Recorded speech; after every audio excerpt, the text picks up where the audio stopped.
Bismillahirrahmanirrahim. With the name of Almighty Allah, who is the most beneficent, most merciful, most gracious, and the source of all knowledge.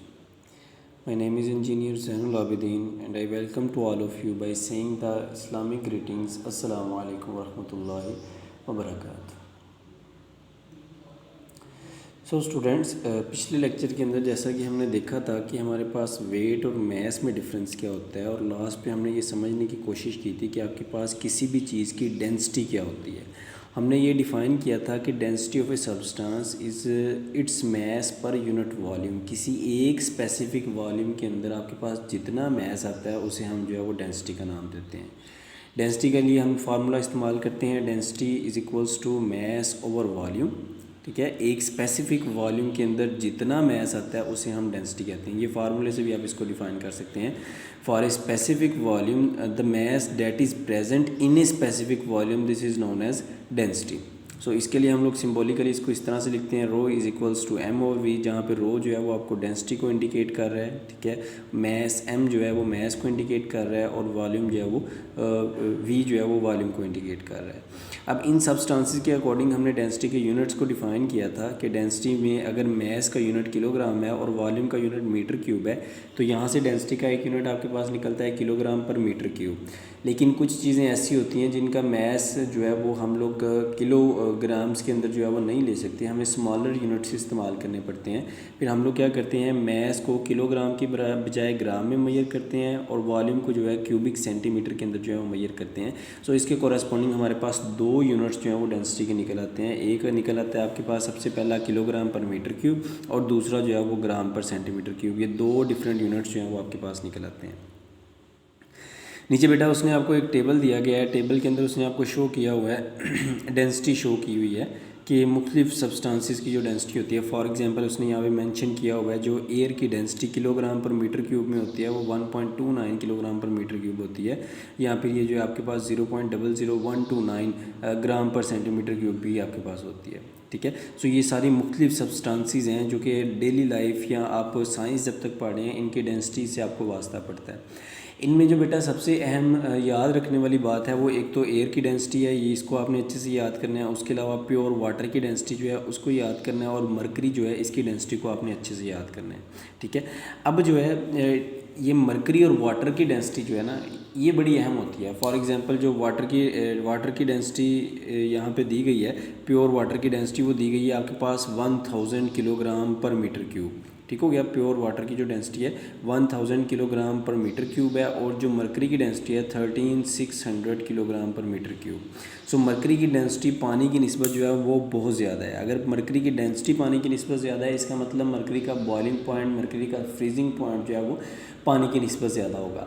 अब mercury की ये density वाली property की बिना पे he sometimes हम लोग कहते हैं कि आपके पास मरकरी जो है वो थर्मामीटर में इस्तेमाल किया जाता है, पानी को थर्मामीटर में इस्तेमाल नहीं किया जाता।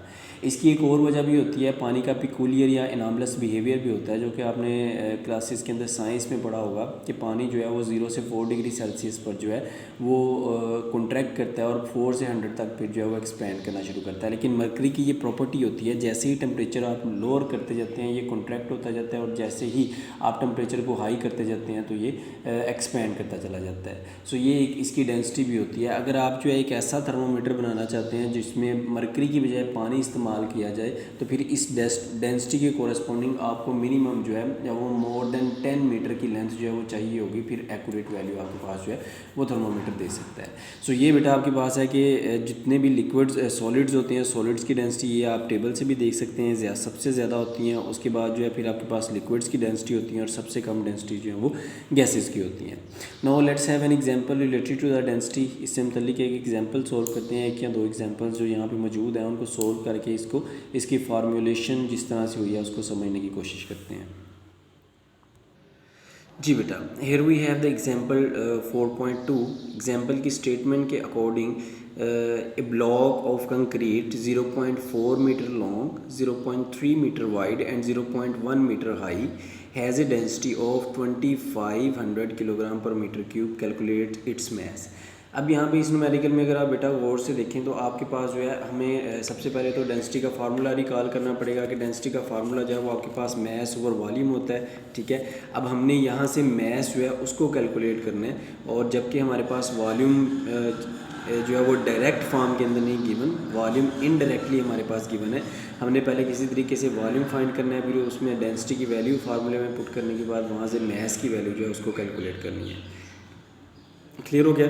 सो वॉल्यूम जो है, चूँकि आपके पास कंक्रीट का ब्लॉक है, उसकी तीनों साइड्स दी गई हैं। जैसा कि बेटा आपको मैं पहले भी आपकी क्लास में ये समझा चुका हूँ कि जब भी आपने वॉल्यूम में डील करना होता है तो आपके पास मिनिमम 3 लेंथ्स का होना जो है वो बहुत ज़्यादा ज़रूरी होता है। सो लेंथ, विड्थ और हाइट, ये तीनों की तीनों लेंथ जो है इसने यहाँ पे बताई हुई है, डेंसिटी भी बताई हुई है।